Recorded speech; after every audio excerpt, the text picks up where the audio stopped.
That's a very fair point. Yeah. But then again, does that also mean that, I mean, a lot of artists say, whether it's good or bad news, as long as you're talking about it, do you like the fact that you get talked about like this with all of these controversies? Is it a good thing, do you think, for your career? I don't have a lot of controversies, but I guess, I mean, since I was a little girl, it's always been like that. You always talk about that yellow girl. So I'm kind of used to it. So I just make the most of it. I don't see it as a bad thing per se, but I will not go out and put myself in a bad light. If you want to go out of your way and portray me in a way that really isn't me, then, you know, I pray to God for your soul. But personally, I do what I need to do, and I know that what I do doesn't hurt or affect me or my people, and I'm good. That's it. Do you have friends in the industry? Very few friends, yeah. You're one of them. Better be. Because I know you, Waje, and Omami were like a crew at some point. Yes. Then Muna, I don't know. No. You know, I took a step back now. I need to figure stuff out. And you really can't do that when everybody's around you. You really need to go into you, you know, to figure out what you want to do with your life and what is your purpose and where you need to be. You can't be at a lot of places at once. You can't focus like that. So I needed to do that for myself. But I'm still friends with Waje. Waje is my sister. I love her to death. Omari is crazy. I love her, you know, and I would always be there for them. Yeah. What do you think of rap in the industry? Because you know, there was a list that came out recently about rappers, and people were like, "Why isn't a woman on the list?" and all of that. Do you think female rap exists in Nigeria? Ouch!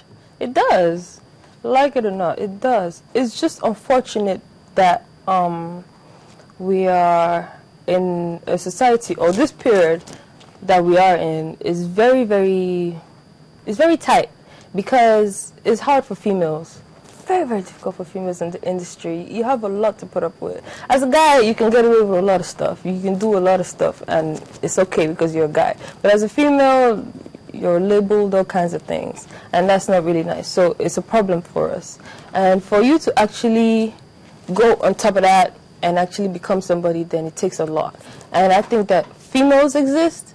We're strong, but because the force, because a lot of things around us just won't let us be what we want to be, it's very discouraging. So we rise to a certain level and then we just go away.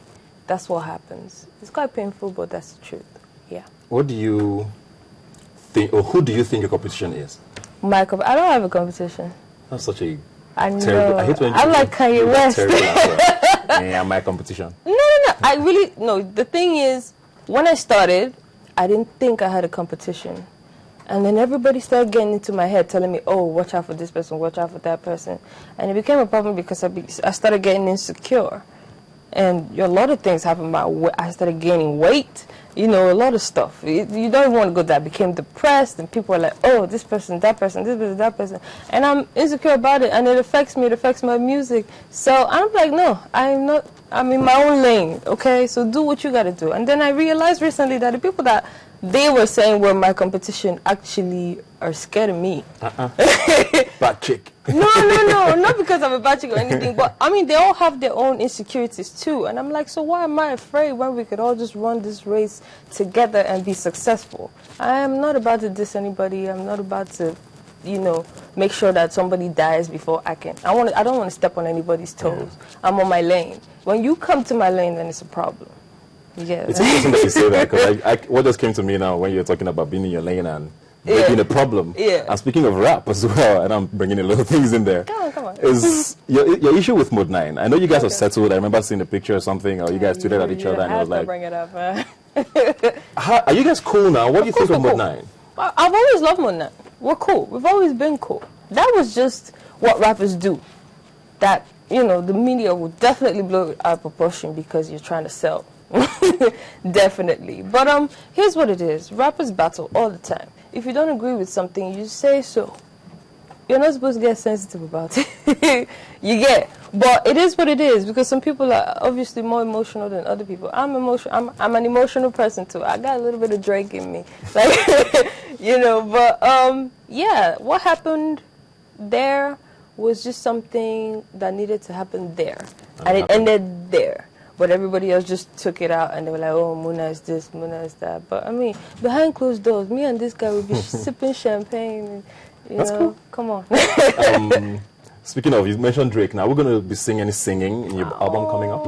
I love Drake. It's just all rap. Are you going to be strictly rapping? No. I can't keep it strictly rap because as much as I love rap, I love music a lot more than just rap. Okay, so it's going to be everything. Yes, it's going to be everything because as much as it is an art, it's a business too. So you got to make sure you cater to a lot of people with that. So that's what I'm about. I just remembered something. Okay. Pictures of you surfaced recently with John Dumelo. Oh, yeah. I went to Ghana. Okay. For the Ghana Fashion Week, and I was doing my PR as well. And my publicist told me, okay, John Dumelo is doing something, come through. I said, okay, and we went through. It was fun. They were doing all kinds of stuff. And guess what? At the car wash thing... Sorry. I feel like I'm about to get your scoop. I know. Yes, yes, of course. At the car wash thing is right next to, I think, Jerry... The president, the ex-president. Rawlings. Yes. I love him too. Jerry Rawlings' house. So they were like... And then these guys were doing all kinds of like bike stuff and power bikes and rough riding. And then the wife, Her Excellency, former president's wife, she came out and she said, "You guys stop making noise, otherwise I will shut this place down." I said, "You guys stop." If the president's wife is warning you, she's actually going to shut it down, or her husband's just going to lock the place so up he's not the boyfriend. And just kill everybody. He's not the boyfriend we're talking about. What boyfriend?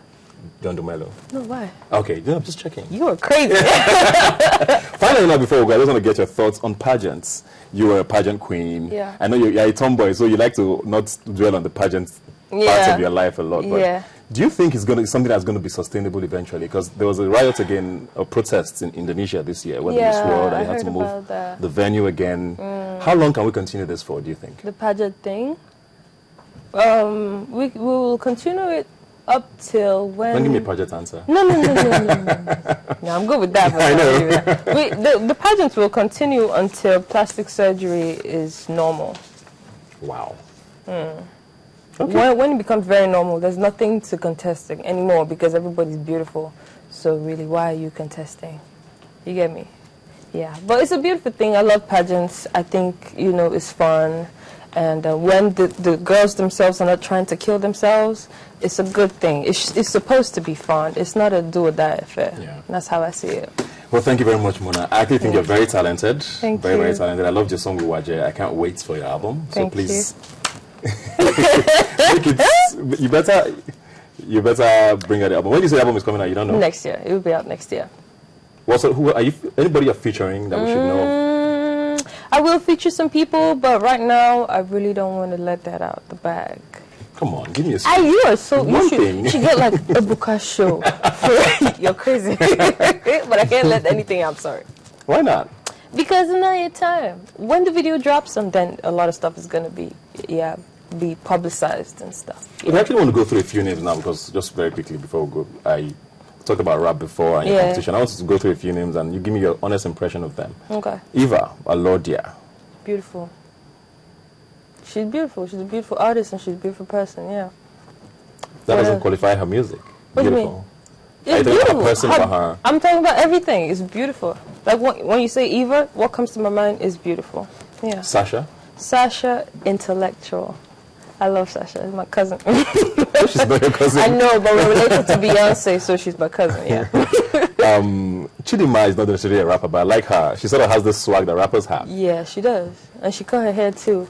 I love her. I think she's cute and little. I told her I bought her a cage in my house. So anytime she can come through, her cage is waiting for her. So I can pet her. Sorry. Yeah, but she's a beautiful singer. And she's going to be around for a long time. You're an independent rapper. Do you think independent rap is the independent labels are the future? I mean, we look at people like Macklemore who came out of nowhere and has become this huge guy. Yeah. And in Nigeria, it has become the norm now for a lot of you to leave your record label, sometimes very bitterly. Yeah. I don't like the bitter part of it because it kind of holds you back on a lot of things. You don't bite the hand that fed you. That's what I believe. But it's good to be independent because you make your own money and you're in charge of the inflow and outflow. And there's no pressure, per se, unless you put the pressure on yourself, which is a good thing. And I think that's good. Interesting. I was going to ask about the controversy with... There was a tweet you did recently. You had a tweet battle. Oh, What do you think is right to treat your fans? I don't know how to put this now. Is that a fan? That's a question. Well, they follow you, okay, follower. I mean, if they have the time to talk to you, they obviously have some interest in what you do. Yeah. Where do you think you need to draw the line between being nice to a fan and speaking your mind? Here's the thing. I'm a human being first, before anything. And everybody, this whole social media thing has made everybody feel like they've got the power to talk to people anyhow they want, and because they won't talk back, it's okay. It's not fair. I don't think it's fair, because I'm a human being and I can speak my mind. If I say something, as a matter of fact, the first statement I made was a joke, you know, but obviously you can't hear voices on Twitter, so you don't know how to take it, and then from there it goes to something else. And if you had read through everything, I was just laughing all the way. I was just laughing all the way, because I was like, you can't be serious. You don't even know where I live. You don't know what I do. Because I don't come out and say, oh, I bought a Bentley. I don't do that stuff. Not because it's wrong, but whoever that does that and puts out their life and say, this is what I did, it's good for the business, because it's show business. It's good. But I prefer to put my music out when it's out. Before then, I shut my mouth up. So because you don't know what I'm doing with my life doesn't give you the right to come, talk to me like, I'm sorry, I would actually tell you to calm down. Regardless of whether it's a fan or not. Yeah, I would tell you to calm down. Not because I love my fans. I know my true fans. My true fans know me, and they will not insult me. That's it. Fair enough. Thank you very much once again. Thank you. And good luck with your album and everything in the future. Thank you. Thanks for coming. As we always say, you can follow us on Twitter at YNigerTV is the handle. The hashtag is Rubbing Minds. Also the website, yniger.com/TV. As we always say, you've never seen young people talk like this before. I'll see you next week.